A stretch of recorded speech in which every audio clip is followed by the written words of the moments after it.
않으셨을 것 같은데 어떻게 시작하게 되신 건가요? 호텔업은 처음이고요. 이제 계속 수익률 좋은 부동산을 찾다가 이제 호텔의 수익률이 굉장히 좋더라고요. 그래서 이제 호텔 계통을 알아보다가 이제 창업을 하게 됐죠. 네. 그래서 이제 전문가를 만나서 디테일하게 이제 조언을 듣고 하다 보니까 이제 자신감도 생기고 이제 수익률도 안정적으로 높아졌죠. 여러분 안녕하십니까? 호텔 황제입니다. 네, 오늘은 이제 이 시간에는 취득세 그 두 번째 강의 시간이죠. 그래서 이제 우리가 이제 세목에 대해서 계속해서 살펴보고 있는데요. 취득세에 이어서 말이죠. 취득세 강의가 끝나면 재산세, 부가가치세, 그 다음에 이제 종합부동산세, 종합소득세, 양도소득세까지 여러분께 강의해 드리는 시간을 제가 마련할 거고요. 오늘은 그 취득세의 그 두 번째 시간입니다.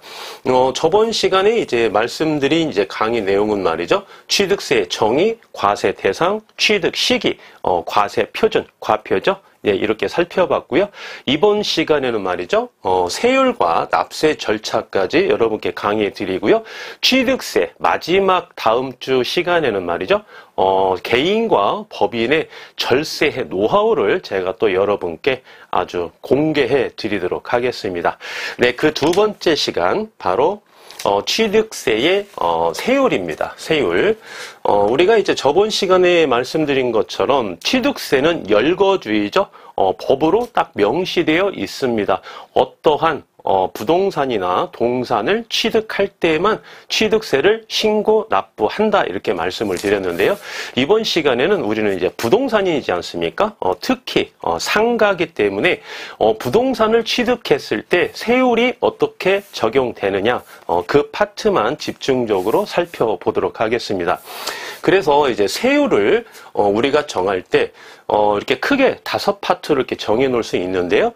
처음에는 이제 기본 세율, 그 다음에 중과 세율, 그 다음에 세 번째는 세율의 특례 이렇게 볼 수 있겠고, 네 번째는 취득세율 적용 방법, 다섯 번째는 이제 비과세입니다. 가장 이제 기본적으로 말이죠. 기본 세율을 규정해서 적용받는 이제 부동산이 있겠죠. 그리고 나서 중과 세율을 적용받는 과세 물건이 있습니다. 예를 들면 이제 중과 세율이라는 거는 네, 기본 세율이 있지 않습니까? 네, 기본 세율에서 플러스 알파만큼 더 중과하겠다. 네, 그 과세 대상이 무엇이냐 이렇게 보시면 이제 다음 페이지에 제가 설명을 드릴 거고요. 세 번째는 세율의 특례입니다. 다시 말씀드리면 감액 대상이거든요. 이러한 경우에는 기본 세율이 있지 않습니까? 네, 기본 세율이 있죠. 기본 세율에서 감액 대상이니까 마이너스 알파만큼 취득세를 감액해 주겠다. 그런 대상 물건이 있다는 이야기죠. 네 번째는 이제 취득세율 적용 방법인데요. 이거는 조금 어려운 내용이죠. 이제 보시면 사후관리 증액 대상이라고 이렇게 보시면 되는데요. 쉽게 말씀드리면 취득 당시에는 말이죠. 기본 세율을 적용을 해서 우리가 이제 신고 납부를 했는데 향후에 이제 보유기간 동안 말이죠. 보유기간 동안 이거를 관리하겠다 이겁니다. 시군구에서. 그러다 보니까 그 대상이 기본 세율을 적용을 받는 과세 대상이었는데 나중에 보니까 중과 세율을 적용받는 그러한 과세 물건이 있다는 거죠. 그래서 사후에 어떻다? 기본 세율을 에다가 플러스 알파만큼, 이 알파만큼을 다시 추징하겠다, 그런 내용이죠. 그리고 이제 취등록세를 과세하지 않는 경우가 있습니다. 비과세죠. 이렇게 크게 5가지로 이렇게 구분할 수 있는데 그 중에서 기본 세율부터 한번 보겠습니다. 여러분 이제 가볍게 보시면 됩니다. 저희는 이제 부동산 중에서도 상가기 때문에 호텔은 상가지 않습니까? 그래서 상가 위주로 취득세를 신고 납부할 때 어떠한 규정을 적용받느냐, 그거를 중점적으로, 그 다음에 실무 위주로 제가 말씀드리는 거니까는요. 제가 이제 강조하는 내용 정도만 여러분께서 좀 메모를 하시고 기억을 하시면 되겠고요. 나머지 부분은 그냥 가볍게 이해 정도만 하고 넘어가셔도 무방하겠습니다. 기본 세율을 이제 적용을 하는 경우에는 상속, 증여, 네, 원시, 네, 매매 교환이 있습니다. 상속이나 증여, 원시는 제가 저번 시간에 충분히 설명을 해드렸고요. 그래서 이제 상속을 원인으로, 증여를 원인으로, 그죠? 원시 취득을 원인으로, 매매나 교환을 원인으로 취득하는 경우에는 기본 세율을 적용하겠다 이겁니다. 그래서 이제 세율의 퍼센트는 제가 이제 다음 이제 페이지에 이제 세율을 제가 이제 여러분께 말씀을 해드리겠는데요. 그래서 이 네 가지 경우에는 기본 세율을 적용하겠다. 네, 이렇게 여러분께서 이해하시면 되겠습니다. 두 번째가 뭐죠? 두 번째는 네, 중과세율이죠. 중과세율. 중과세율은 뭐라고 말씀드렸죠? 아까 기본 세율에 플러스 알파만큼 더 세금을 우리가 매기겠다. 이렇게 보시는 거죠. 그래서 어떠한 경우에 중과세율을 적용하느냐 보시면 첫 번째는 보시면 사치성 재산입니다. 우리가 꼭 살아가면서 꼭 필요한 게 아니고요. 필요하지 않는 거, 그 좀 사치성 물건이 있지 않습니까? 반드시 필요하지 않는 물건을 우리가 취득할 때에는 중과세율을 적용하겠다 이겁니다. 어떻게? 기본세율에 플러스 알파만큼. 사치성 재산을 보시면 골프장, 별장이 있지 않습니까? 별장. 우리가 살면서 주택은 반드시 필요하죠. 거주 공간으로. 별장은 어떻습니까? 있어도 되고 없어도 되는 게 바로 별장 아니겠습니까? 그래서 별장, 골프장, 그 다음에 고급 오락장, 그 다음에 일반 선박이 아니고 네, 고급 선박을 취득할 때 중과세율을 적용하겠다 이런 이야기고요. 그 다음에 이제 주택도 일반 주택이 아니고 고급 주택입니다.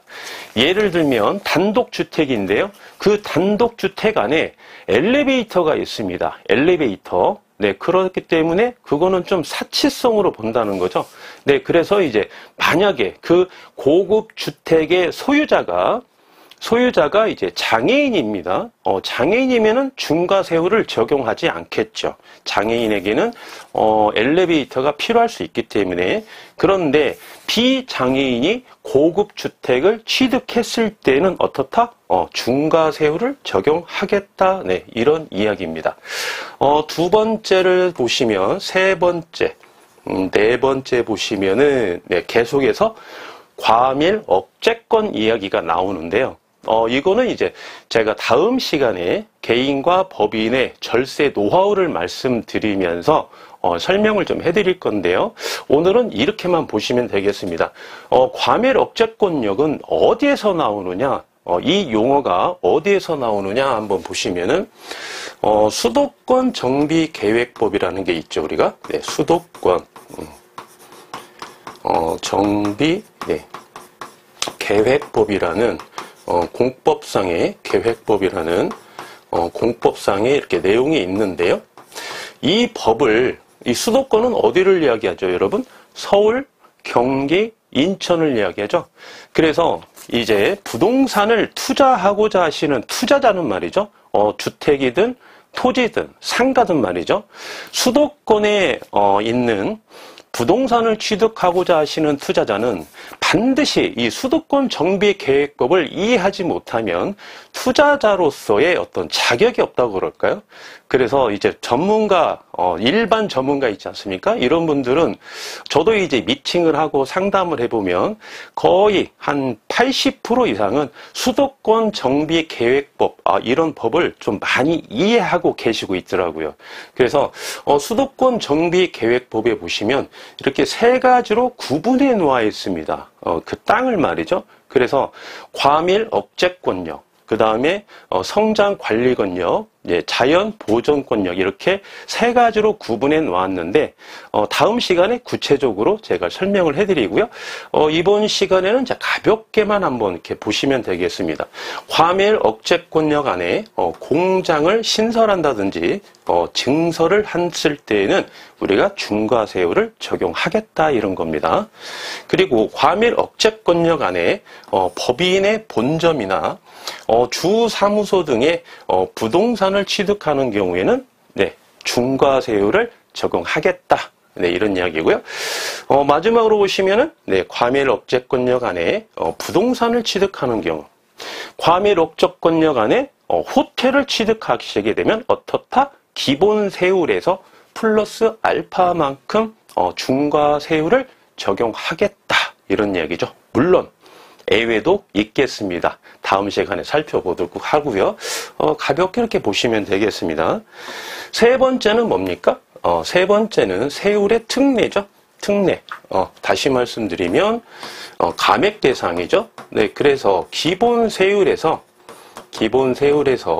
마이너스 알파만큼 감액을 해주겠다 이런 거죠. 그래서 이렇게 보시면은 6가지가 나와 있는데요. 첫 번째 환매, 그 다음에 상속. 상속은 원칙적으로 뭐죠?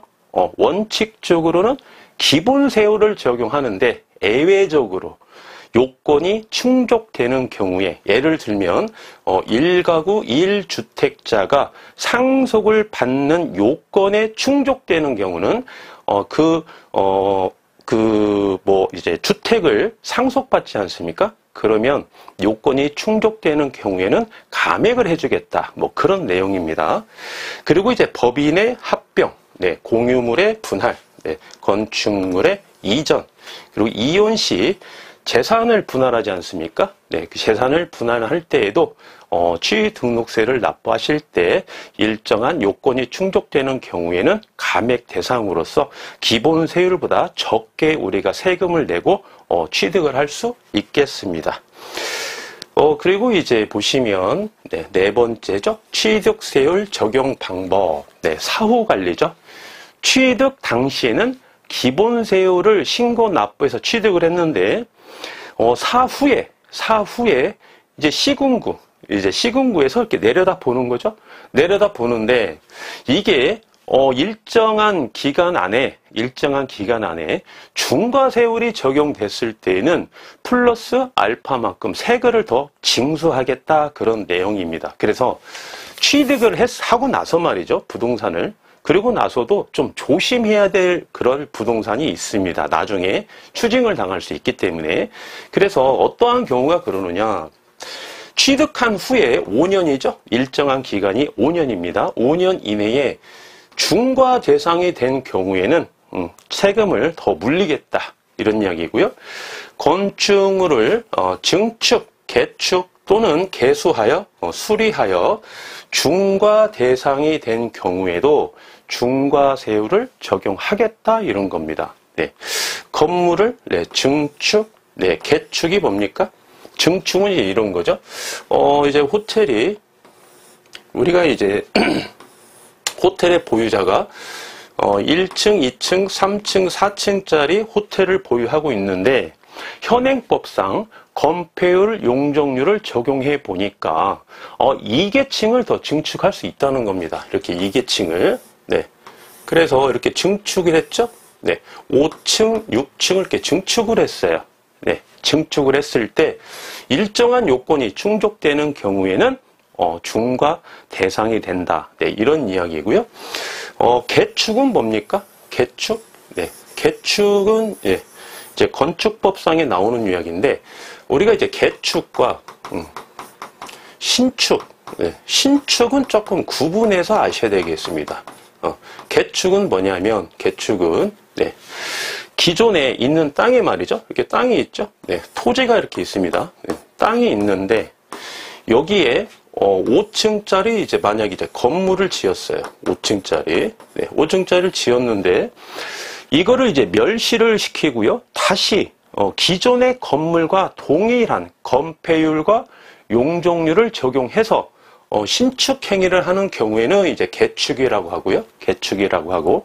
이렇게 보니까 말이죠. 현행법상 건폐율과 용적률을 적용해 봤더니 예전에는 이제 5층밖에 못 지었는데 이 건물을 지을 당시 지금 지으려고 하니까 새로 지으려고 하니까 8층까지 지을 수 있답니다. 시군구에서 그러면 이제 8층까지 지을 수 있겠죠. 8층까지 허가가 나는 거니까. 그랬을 때는 이제 신축이라고 합니다. 신축. 내가 신축한다, 내가 개축한다. 이 용어의 차이점은 여러분께서 조금 이해를 해주시고요. 그래서 다시 돌아와서 건축물을 증축, 개축 또는 개수, 수선하여서 중과 대상이 된 경우에는 중과 세율을 적용하겠다. 네. 취득세율 적용 방법, 사후에 이런 거고요. 세 번째를 보시면 사업상 과세 물건의 소유자와 공장을 신설하거나 증설한 자가 다를 경우입니다. 다를 경우. 네. 이게 이제 무슨 말이냐면, 네. 이런 경우가 있습니다. 이런 경우가. 자, 갑이 말이죠. 네. 갑이 이제 본 호텔의 이제 소유자입니다. 소유자. 네. 소유자. 네.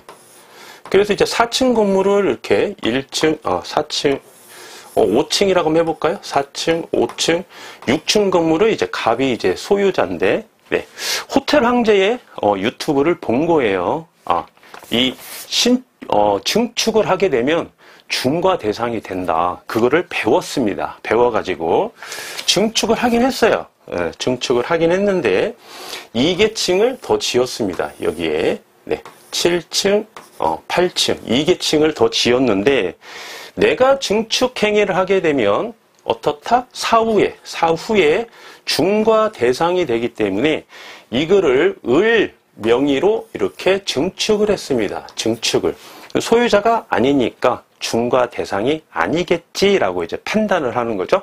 그런데 여기에서 이제 호텔 황제의 강의를 끝까지 들어보셔야 되겠죠. 뭡니까? 네, 그럴 경우를 대비해서 국가나 정부는 이런 공법을 명시해 놨던 거예요. 소유자와 공장을 신설하거나 증설한 자가 다를 경우에도 어떻다? 갑에게 중과 대상을 묻겠다 이런 겁니다.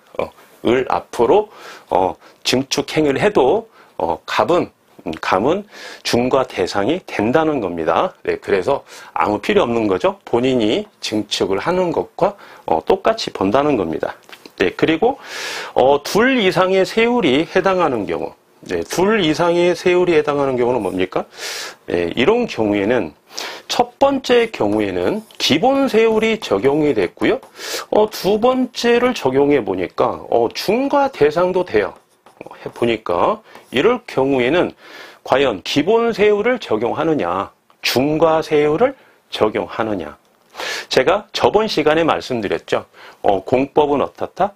민법과 다르게 항상 우리가 국민들이 불리하게 해석하면 그 법령이 맞는 거다 이렇게 제가 설명을 해드렸죠. 그러면 세율이 둘 이상의 세율이 적용되는 거는 우리 입장에서는 기본 세율을 적용하는 게 유리하겠죠. 그러나 정부나 지자체에서는 어떻습니까? 중과 세율을 적용하는 게 유리하겠죠. 그러면 법령을 우리가 어떻게 해석하면 되죠? 둘 이상의 세율이 해당되는 경우에는 중과 대상을 적용해서 세금을 더 많이 물리겠다. 이렇게 해서 신고 납부하시면 되겠습니다. 마지막으로 중과세가 동시에 적용되는 경우. 이거는 이제 둘 다 이제 중과세율이에요. 첫 번째도 중과세율이 적용도 되고 두 번째도 이제 중과세율이 적용이 됩니다. 그러면 어떤 거를 적용하느냐 보시면 어떤 거겠습니까? 더 높은 중과세율을 적용을 해서 1번을 적용을 해서 신고 납부해야 되겠죠. 그래야 나중에 추징당하지 않는다는 겁니다. 이렇게 세법도 공법이기 때문에 우리가 항상 불리하게 해석하는 게 정답이다. 네, 이렇게 보시면 되겠습니다. 다음 파트 볼까요? 네, 다음 파트 보시면 세율의 비과세죠. 네, 비과세. 비과세는 뭡니까? 취득세를 납부하지 않아도 되는 경우 뭡니까? 국가나 지자체가 부동산을 취득하는 경우겠죠. 네, 일반적인 사인이 우리가 취득했을 때 일정한 요건이 충족되지 않는 한은 아주 극히 드문 경우가 아니는 경우에는 원칙적으로 이제 취득록세를 납부해야 되고요.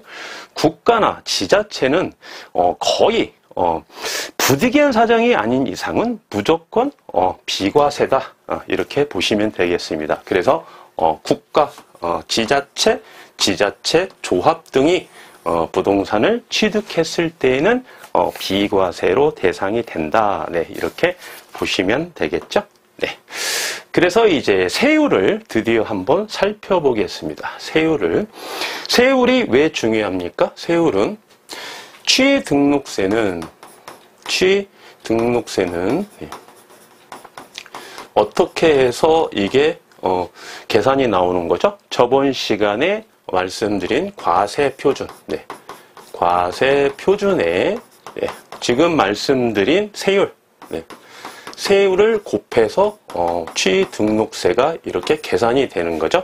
그래서 우리가 과표 중요하다고 말씀드렸고요. 이 시간에 이렇게 세율 말씀드렸습니다. 그래서 세율이 이렇게 퍼센트로 나오는 이렇게 보셔도 되겠고, 아까 5가지 경우를 말씀드렸죠. 네, 그 중에 기본세율, 중과세율, 그 다음에 감액세율, 그 다음에 사후에 우리가 추징당할 수 있는 그런 세율, 우리가 그렇게 나눠서 한번 이해를 하실 필요가 있겠고요. 그 다음에 이제 우리는 이제 호텔이지 않습니까? 그래서 호텔을 매매로, 증여로, 상속으로, 신축으로 취득하는 경우에 어떠한 세율을, 금액을 적용받느냐, 이렇게 보시는 거죠. 그래서 우리가 이제 취득세는 말이죠. 취득세는 취득세에다가 플러스 지방교육세 플러스 농어촌 특별세를 합쳐서 우리가 한꺼번에 신고 납부해야 되거든요. 그래서 여기 보시면 세율이 취득세 플러스 지방교육세 플러스 농어촌 특별세 무조건 납부 같이 해야 됩니다. 그래서 합친 세율이다, 이렇게 보시면 되겠습니다. 그래서 원인이 우리가 이제 매매를 원인으로 호텔을 취득하는 경우가 거의 대부분이죠. 갑과 을이 매매 계약을 체결해서 매수인 을이죠. 을이 신고 납부해야 되는 게 바로 맨 처음으로 이제 부딪히는 세목이 바로 취등록세다, 이렇게 보시면 되는데, 그래서 원칙은 4.6%다. 4.6%. 그럼 뭡니까? 만약에 매매 가격이 50억이에요. 50억. 그러면 원칙적으로 4.6% 이렇게 계산해서 신고 납부해야 되겠습니다. 얼마입니까? 2억 한 3천만 원 되나요? 2억 3천만 원? 네, 이렇게 해서 신고 납부해야 되겠습니다. 증여. 네. 제가 너무 착실하게 잘 산다고 여러분께 아주 팁을 많이 주는 정직한 중개인이다, 호텔 황제가. 그래서 어떤 분이 저한테 호텔을 하나 준답니다. 증여해 준대요. 그러면 수중자, 제가 받을 숫자죠. 수중자인 제가 그 호텔을 취득하면서 말이죠. 과세관청에 신고 납부하면서 4%에 대한 세율을 적용받는다, 이겁니다. 네. 상속은 어떻습니까? 상속은 증여는 본인의 의사 표시에 의해서 하시는 거죠. 그런데 상속은 피상속인, 사망자죠. 피상속인이 사망했을 때는 본인의 의사와의 관계없이 사망하는 거죠. 그렇죠? 그래서 법률 규정에 의해서 상속을 받는 거기 때문에 증여보다는 의사 표시가 약한 게 바로 상속이지 않습니까? 그래서 상속은 조금 세율이 증여보다는 조금 3.16%서 좀 낮습니다. 세율이. 증여와 상속은 취등록세에서는 이렇게 좀 차이가 있다, 이렇게 보시면 되겠고요. 그 다음에 이제 호텔을 신축했다. 신축하는 경우 네, 세율을 3.16%, 네, 증여 같죠? 세율이 그렇게 적용을 하겠다, 이겁니다. 그래서 이 정도 세율 정도는 우리가 조금 기억하시는 게 좋겠죠. 네. 다음으로 이제 보시면, 네. 납세 절차입니다. 납세 절차. 네, 납세 절차. 자, 우리 이제 취등록세는 어디에다가 신고 납부해야 되죠? 어디에다가? 그렇죠. 취득세는 지방세입니다. 지방세. 지방세. 참고로 우리가 지방세가 있고 국세가 있죠. 국세. 세금은 크게 나누어서 지방세와 국세가 있습니다. 그러면 지방세는 해당 그 부동산에 관할하는 시, 군, 구에 신고 납부하셔야 되고요. 국세는 어디다 납부합니까? 대표적인 국세가 뭐죠? 양도소득세죠. 우리가 처분할 때 내는 세금이 양도 차익에 발생하는 경우, 그건 어디다 냅니까? 우리가 신고 납부하실 때? 그렇죠. 세무서에다가 신고 납부하죠. 네. 그래서 이 시군구에 근무하는 공무원은 지방 공무원이고요. 예. 세무서에서 근무하는 국가공무원입니다. 국가공무원. 네. 그래서 국세, 지방세 이렇게 좀 구분이 되는데 취등록세는 지방세다 이렇게 보시면 되겠고, 그래서 이제 납세지가 어디에다 그러면 신고 납부해야 되느냐? 그 호텔이 입지한 시군구에 가서 신고 납부하는 거죠. 시군구에 해당 호텔 부동산 소재지의 시군구에 군구에 신고 납부합니다. 예를 들면, 네, 종로구, 네, 종로구 이제 인사동에 있는 호텔을 우리가 취득했습니다. 어디에 신고 납부하죠? 그렇죠. 종로, 네, 구청에 신고 납부하는 거죠. 또는, 네, 우리가 이제 양평군, 네, 경기도 양평군에 있는 네, 호텔을 취득했다. 어디에 신고 납부합니까? 양평, 네, 군청에 이렇게 신고 납부하는 거죠. 또는 충청북도, 네, 충주시, 충주시에 입지한 호텔을 우리가 취득을 했다. 어디에다가 신고 납부하죠? 네, 충주, 네, 시청에 신고 납부하는 것입니다. 네, 이렇게 보시면 되겠고, 그 다음에 신고 납부의 이렇게 절차를 보시면 원칙은 말이죠. 원칙은 과세 물건을 취득한 날로부터 60일 이내에 신고 납부해야 됩니다. 60일 이내에. 네. 예외적으로 무상 취득은 말이죠. 네. 취득일이 속하는 달에 말일부터 3개월 이내에 신고 납부해야 됩니다. 네. 무상 취득은 저번 시간에 말씀드린 것처럼 뭐가 있죠? 그렇죠. 증여가 있죠. 대표적으로 증여. 네. 제가 호텔을 증여를 받았다. 그러면은 이제 이게 이제 취득일이 속하는 달의 말일부터 3개월이죠. 말일부터. 제가 이제 8월 20일 날 증여 계약을 해서 호텔을 증여를 받았습니다. 그러면 취득한 달의 말일이 언제입니까? 8월 31일이죠. 네. 31일이 이제 기산점으로 해서 3개월이죠. 8, 9, 네, 10, 네, 11월, 네, 30일까지. 네, 3개월 이내에 신고 납부해야 되는 겁니다. 네. 그 다음에 이제 상속은 어떻습니까? 네, 상속은 상속 개시일이 속하는 달의 말일부터, 이번에 이제 6개월이죠. 6개월. 증여는 3개월이고, 상속은 6개월입니다. 네, 그 차이가 뭘까요? 네. 상속은 이제 상속을 받게 되면, 네, 이제 상속자가 이제 여러 명이 있지 않습니까? 상속자가. 그러면 상속은 원칙적으로 협의가 원칙입니다. 협의가 안 됐을 때 법률 규정에 의해서 비율이 이렇게 정해져 있죠. 네. 그래서 협의를 하는 기간이 좀 필요한 거예요. 협의하는 기간이. 그래서 6개월의 시간을 주는 겁니다. 6개월. 예를 한번 들어보시면, 네. 이제 그 남편이요. 남편이 A 호텔을 이렇게 보유하고 있는데요. A 호텔을 보유하고 있다가 이제 사망을 했습니다. 사망을. 그래서 이제 등장인물이 3명이 나옵니다. 배우자. 배우자가 있고, 상속인을 보니까, 배우자가 있고, 그 다음에 이제 첫째 딸이 있고, 그 다음에 아들이 있습니다. 둘째가 이제 아들이에요. 이렇게 했는데, 원칙이 뭐죠? 세 명이서 합의해라 이겁니다. 만약에, 배우자가 100% 지분을 받기로, 세 명이서 합의를 했다. 그러면 되는 겁니다. 그렇게 신고 납부하는 거예요. 그런데, 이 세 명이서, 조금, 협의가 안 됩니다. 협의가 안 돼요. 집안이 좀 막 나가는 집안입니다. 협의가 안 됩니다. 막 머리끄댕이 잡고 막 싸웁니다. 내가 상속 지분을 더 받아야 되겠다. 그럼 어떻게 합니까? 소송으로 가는 거죠. 그래서 법률 규정이 정해져 있죠. 배우자가 1.5대, 직계 비속은 1대1.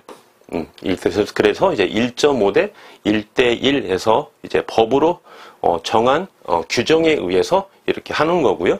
비율이 여기에 이제 뭐 예외도 있습니다. 뭐 그런 이야기는 이 시간까지 뭐 들을 필요는 없는 것 같고요. 그래서 이렇게 해서 이제 상속은 개시일로부터 속하는 달의 말일부터 6개월 이내에 신고 납부해야 됩니다. 이렇게 말씀을 드리는 거고요.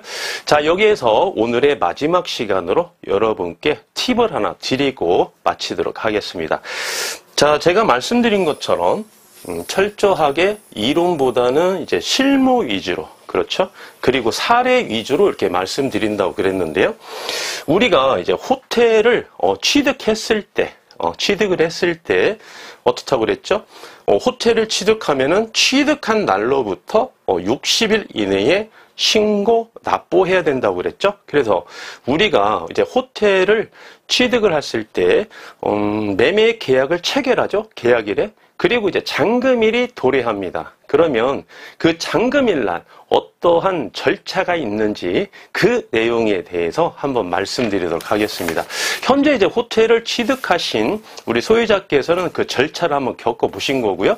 우리 이제 예비 창업자 입장에서는 타 부동산을 우리가 취득했을 때 아마 그 절차를 한번 경험을 했을 거예요. 그런데 부동산을 이제 한 번도 취득한 경험이 없는 상태에서 이제 호텔이나 모텔을 취득하고자 하시는 우리 예비 창업자 여러분께서는 조금 생소할 수도 있기 때문에 아주 중요한 팁이 될 수 있겠고요. 또한 타 부동산하고 호텔은 조금 차이가 있을 수가 있어요. 그래서 호텔을 처음으로 취득하고자 하시는 우리 예비 창업자 여러분께서도 귀를 좀 여시고 지금 제가 실무에서 펼쳐지는 그 절차에 대해서 말씀을 드릴 거니까 여러분께서 한번 기억을 해 놓으시면 나중에 취득하실 때 많은 도움이 되실 것으로 사료됩니다. 그래서 우리가 이제 호텔을 취득해서 잔금일날은 보통 이제 현장에서 호텔에서 우리가 이제 해당 호텔에서 이제 잔금을 이제 진행을 하는데요. 이때에 이제 등장 인물이 4명이 이제 등장하게 됩니다. 매도인, 갑이죠? 매도인 갑과 매수인, 을이 이렇게 등장인물이 나오고요. 그 다음에 이제 제가 여러분께 중개를 했지 않습니까? 그래서 이제 호텔 황제, 제가 이제 등장을 하고요. 그 다음에 이제, 법무사가 이제 등장을 합니다. 법무사. 이렇게 4명이서, 현장에서 이렇게 만나는 거죠. 그래서 이제 우리가 매도인도 이제 보시면은 이제 금융권에 대출이 있어요. 대출이 금융권에 이제 대출을 받은 게 잔금이 남아 있을 거고요. 취득하시는 을도 이제 대출을 받으신 거죠. 대출을 일부는 현금, 일부는 대출을 이렇게 받았겠죠. 그래서 이제 4명이 등장하는데 우리가 을이 매수인이 말이죠. 매수인이 X은행에서 여기에서는 이제 X은행이고 여기는 Y은행이라고 한번 해보겠습니다. Y은행에서 대출을 받았습니다. 그러면 사전에 계약날과 잔금일 그 중간에 있지 않습니까? 그 기간 동안에 이제 Y은행에 가서 우리가 이제 미팅도 하는 거죠. 그리고 통장을 하나 개설을 합니다. 개설을. 여기가 그 해당 은행이에요. Y은행이에요. Y은행 지점입니다. 지점이 있어요. 이 지점의 은행 담당자는 현장에 오지 않습니다. 법무사가 대리인으로 와서 이제 정리를 하는 거예요. 법무사는 하는 일이 여기에서 좀 많습니다. 무슨 일을 하느냐? 이 은행에서는 당일날 대출을 하기 때문에 바로 이제 담보를 확보해야 될 거 아니겠습니까? 대출을 주기 때문에. 그 은행에서는 당일날 해당 호텔, A 호텔에 대해서 근저당권을 설정해야 됩니다. 그래서 이제 법무사가 현장에 이제 오는 거예요, 대리인이. 그래서 이제 법무사가 이제 갑은 잔금을 받아야 되겠죠? 네, 그 대신 갑은 반대급부로 을에게 뭐를 줍니까? 소유권 이전에 필요한 서류를 줘야 되겠죠. 그래서 그 서류를 법무사가 이제 사전에 다 협의를 합니다. 저랑. 네, 갑과 을과 서로 다 협의를 해요. 그래서 잔금날 짠 하고 현장에서 미팅을 하는 거죠. 현장에서 법무사가 소유권 이전에 필요한 서류를 다시 한번 살펴봅니다. 그래서 이게 소유권 이전에 필요한 서류가 완벽하게 정리가 됐구나. 그러면 이제 은행에 보고를 합니다. 은행에다가 그래 대출해도 되겠어요? 예, 대출해 주십시오. 역시 을도 사전에 Y은행에다가 대출을 신청했으니까 근저당에 설정을 해야 되겠죠. 등기에 필요한 서류를 미리 제출을 다 한 상태죠. 네, 그래서 해당 은행에서 말이죠, 온라인으로 통장으로 입금시키고 여기에서 또 입금을 이렇게 시킵니다. 은행에서. 을이 입금시키는 게 아니에요. 네, 현장에서 입금시키는 게 아니고 지점에서 온라인으로 입금을 합니다. 그리고 X은행에서 여기에도 이제 근저당이 설정되어 있겠죠. 네. 그러면 이 Y은행은 선순위로 저당권을 확보를 해야 담보를 확보하는 거죠. 그러면 X은행에서도 우리한테 원리금을 상환해야 X은행도 근저당에 필요한 말소 서류 등기를 주겠죠. 돈도 안 받았는데 주겠습니까? 그래서 사전에 역시 또 제가 X은행에 연락을 해서 말이죠. 잔금날 기준으로 갑이 상환해야 될 원리금이 얼마냐 이렇게 확인을 합니다. 그래서 그날 얼마를 상환하겠습니다. 저희 담당 법무사님이 당일날 갈 거니까 상환이 확인이 되시면 근저당 설정에 말소 등기에 필요한 서류를 좀 주십시오라고 미리 이야기를 합니다. 그래서 Y은행에서 온라인으로 을 통장으로 입금을 해서 일부는 갑에게 다이렉트로 입금을 해주고요. 그리고 어떻습니까? 또 일부는 한번 입금을 했죠. 여기에서 X은행으로 다이렉트로 지점에서 또 입금을 해줍니다. 입금을. 네. 갑이 잔금을 다 받고 X은행으로 입금하는 거 아니에요. 네. 이렇게 은행에서 일을 허름하게 처리하지 않습니다. 만약에 갑이 X은행에 입금을 안 하면 X은행은 근저당 말소 등기에 필요한 서류를 주겠냐 이거예요. 법무사에게. 주지 않겠죠. 그렇죠? 그렇기 때문에 Y은행 대리점에서는 본인들에게 바로 여기서 온라인으로 직접 여기에서 다 실시를 합니다. 그래서 입금이 됐죠? X은행에서 확인이 된 걸 제가 확인합니다. 통화를 해서. 법무사가 이제 갑니다. 여기서 잔금을 다 치렀어요.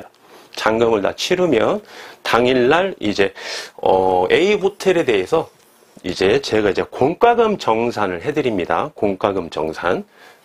해드리고 법무사는 어떻습니까? 서류를 받았죠? 그래서 X은행에 가서 근저당권 말소 등기에 필요한 서류를 은행에서 서류를 받아서 법무사가 이제 등기소를 가는 거죠. 등기소. 해당 소재지에 법원에 가서 말이죠. 법원 등기소에 가서 두 가지를 신고하는 거죠. 첫 번째는 뭡니까? 첫 번째는 소유권 이전 신청을 하고요. 두 번째는 뭡니까? 그렇죠. 이제 Y은행의 대리인이기 때문에 Y은행에 대한 근저당권. 근저당권을 이렇게 두 가지 일을 이제 등기 신청을 하는 거죠. 그래서 뭐 영업 기준일로 해서 한 4일 정도, 4일 정도면 이게 업무 처리가 되거든요. 이게 접수를 하는 거죠. 당일날. 예, 그래서 등기부 등본에 딱 띄어 보면 우리가 어떻게 되어 있습니까? 잔금일날 이렇게 소유권 이전이 된 날짜가 이렇게 기재가 돼 있죠. 그죠? 그러면 근저당권도 잔금일날 근저당권이 설정되어 있는 거죠. 예, 그래서 하루라도 미루지 않습니다. 은행에서. 그래서 이제 우리가 이제 우리 이제 예비 창업자 여러분께서 저에게 이제 한 번씩 이제 문의 전화가 오는 경우가 있는데, 이런 경우는 어떻습니까? 라고 이제 여쭤보시는데요.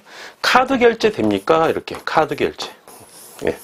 원칙은 되죠? 네, 취등록세 카드 됩니다. 그런데 이 Y은행에서 말이죠. Y은행에서 대출, 채무자죠? 채무자, 차입자가 A 호텔을 취득하는데 취등록세 납부할 돈이 부족해서 카드 결제를 한다 그러면 대출 해주겠습니까? 대출 실행이 안 되겠죠. 네, 그리고 사전에 말이죠. Y은행의 통장을 개설해서 말이죠. 개설해서 그 통장에다가 취등록세까지 다 입금을 해놔야 됩니다. 잔금일날 전에 미리. 예, 그리고 대출금 뺀 나머지 잔금을 치러야 될 그 현금 있지 않습니까? 현금도 Y은행에 애치를 해놔야 대출 실행이 됩니다. 그래서 카드 결제는 안 된다는 거, 이거 하나 말씀드리겠고요. 또 하나 이제 여러분께서 좀 궁금해 하시는 게 뭐냐면, 잔금날은 잔금을 치르되 소유권 이전 등기는 60일 이내니까 60일 이내니까 그 안에만 하면 되는 거 아니겠습니까? 이렇게 말씀하시는 분도 있어요. 그러면 은행에서는 어떻게 하겠습니까? 잔금일날 대출을 실행해주고, 이분이 매수인이 등기를 하는 날 근저당이 설정되는 거겠죠?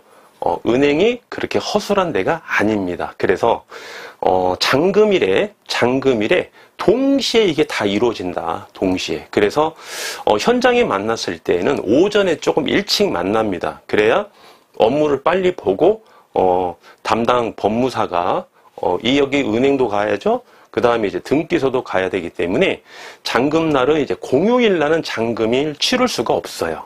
네, 그거 하나 기억해 주시고, 그래서 이제 우리가 신문을 보시면 이렇게 이론적인 것과 조금 차이가 있죠.